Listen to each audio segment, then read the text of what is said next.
उसी समय उनका ये विज़न था कि ये जो बिजनेस मैं आज कर रहा हूँ डायरेक्ट सेलिंग और नेटवर्क बनाऊंगा तो इसका फायदा आगे जाके फैमिली को और सब लोगों को मिलने वाला है। जी जी जी, ये विजन उनको उसी समय समझ में आ गया था।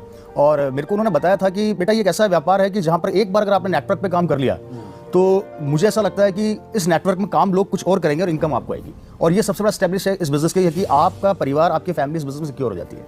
तो मुझे ऐसा लगता है कि कहीं ना कहीं उनकी वो सोच जो उनको सन 2001 में पता लगी थी, वो आज मेरे परिवार के अंदर बहुत काम आ रही है। That's great sir. पिताजी ने नेटवर्क बनाया, गवर्नमेंट की जो गजटेड पोस्ट थी उसको साइड में रखा और नेटवर्क में फोकस किया, बहुत बढ़िया। पिताजी का देहांत हो गया 2012 में आई थिंक। हाँ, मैं 23 फरवरी 2012 में मेरे फादर का देहांत हो गया था।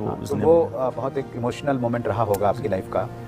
और जब पिताजी का देहांत हो गया और फिर आपको कहीं ना कहीं ये मालूम चला कि भाई अब बिज़नेस जो है ट्रांसफ़र होने वाला है आपके नाम या फैमिली के नाम पे और फिर आपने बिज़नेस करना है, तो वो जो पर्टिकुलर एक मोमेंट था जब फादर की डेथ हो गई, बिज़नेस आपके नाम ट्रांसफ़र हो रहा है और फिर आपने बिज़नेस में आप इन्वॉल्व हुए, तो वो मतलब वो जो चीज़ जो पिताजी कहते थे तो उसको लेके आप इमोशनल थे, आपको कैसा लग रहा था उस समय? देखिए, एक्चुअली वो मोमेंट ऐसा था कि मैं शब्दों में बयान नहीं कर सकता, क्योंकि जब घर का मुखिया चला जाता तो वो सिचुएशन कुछ और ही होती है।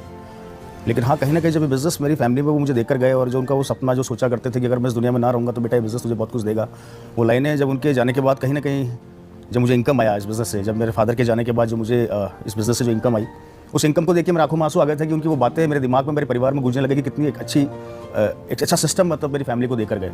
और कहीं ना कहीं मैं शायद आज उनके सपने को बड़ा करने का कोशिश कर रहा हूँ। मेरा यही प्रयास है कि हर घर के अंदर एक रवि शर्मा पैदा हो, हर घर के अंदर एक ओपी शर्मा पैदा हो, जिससे कि बच्चों को, आने वाली फैमिली को कोई चैलेंज ना आए। उनके सपने को आगे लेके जाने का एक प्रयास है मेरा, बस उस प्रयास में लगा हुआ हूँ। That's wonderful sir. ये आप बहुत अच्छा इस चीज़ को लेकर, अच्छी बात ये रही कि आपने बिज़नेस में आप इन्वॉल्व हुए और बिज़नेस को आपने समझा और फिर बिज़नेस में आप पूरी तरह से लग गए। तो अगर आप इस चीज़ को आप देखें, क्योंकि आज आप 7-8 साल से बिज़नेस में एक्टिवली इन्वॉल्व हैं, आपके पास दो सिचुएशन होती। एक सिचुएशन तो अब है कि पिताजी ने नेटवर्क बनाया और आपने आगे स्टार्ट करना शुरू किया, और दूसरी सिचुएशन आप जीरो से शुरू करते और फिर बिज़नेस को बढ़ाते आगे, तो दोनों में कितना अंतर आप मानते हैं? सर, अंतर तो है। अगर मैं समझता हूँ कि पिताजी ने स्टार्ट किया, अगर मुझे जीरो से स्टार्ट करना पड़ता तो मेहनत मैं भी उतनी करता, इसको उसी ऊंचाई पर जरूर लेकर जाता। क्योंकि मैं समझता हूँ कि डायरेक्ट सेलिंग किसी को समझ में आ गया, ये बिजनेस अगर किसी को समझ में अच्छे से आ गया तो मुझे लगता है दुनिया का कोई काम नहीं कर पाएगा। कारण क्या कि इस बिजनेस की जो गहराई है उसको समझना बहुत जरूरी है। और ये किसी भी फील्ड में आप ले लीजिए, जब तक आप किसी चीज़ की डेप्थ तक नहीं जाते, उसको समझते नहीं, तब तक आप सफल नहीं हो सकते।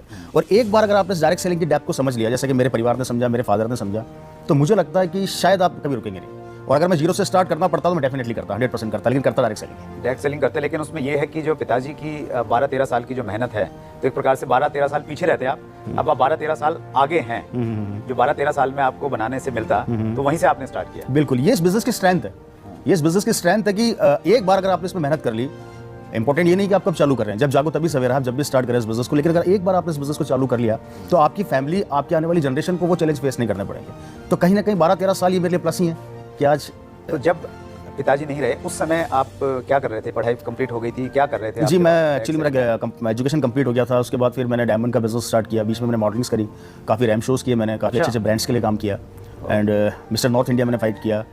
एक लोग कहते थे अच्छी हाइट है, थोड़ा चेहरा भी ठीक ठाक दिख जाता है, तो थोड़ा फिजिक पे काम किया। एंड फिजिक शुरू से बिल्ड अच्छी रही है, तो थोड़ा सा मॉडलिंग की ओर गया। एंड उसके बाद फिर डायमंड, वहीं से मुझे डायमंड्स का बड़ा पैशन था मेरे अंदर, डायमंड्स का मुझे बड़ा शौक था शुरू से। तो मैंने डायमंड का बिजनेस भी स्टार्ट किया। मैंने बेल्जियम से डायमंड ग्रेजुएशन की डिग्री करी है, इंटरनेशनल जेमोलॉजी इंस्टीट्यूट, जो वर्ल्ड की एक अच्छी कंपनी है, वहाँ से मैं डायमंड ग्रेजुएट भी हूँ। उसके बाद फिर मैंने वहाँ स्टार्ट किया। लेकिन जब ये घर में ट्रेजेडी हुई तो मुझे ऐसा लगने लग गया कि शायद ये दुनिया का सबसे बेहतरीन बिजनेस है, जहाँ पर आप जितना इस बिजनेस के बारे में सोचेंगे उतना कम है। तो मैंने अपने डायमंड्स के बिजनेस को, अपने उस लाइफ को साइड में रख के इस बिजनेस में उतर गया। और यहाँ पर एक चीज़ और बताना चाहूँगा आपको मैं थोड़ा सा, और व्यूज़ को भी बताना चाहूँगा कि मेरे फादर के जाने के बाद गवर्नमेंट की जॉब मेरे पास आई थी। अच्छा, ओके, हाँ, उनकी जगह। जी, मेरे पास उनका जॉब आया और मुझे कहा गया कि रवि जी, ये नौकरी आपको मिलने वाली है, आप इस नौकरी को करें। तो मेरे पास यहाँ पर दो रास्ते थे। एक रास्ता तो ये था कि इनकम तो आ रही है, मैं गवर्नमेंट जॉब कर लेता हूँ, और दूसरा रास्ता ये था कि नहीं, मैं फुल टाइम डायरेक्ट सेलिंग में आ जाता हूँ। तो मैंने अपनी नौकरी को साइड में रख के इस बिज़नेस को अपनाया।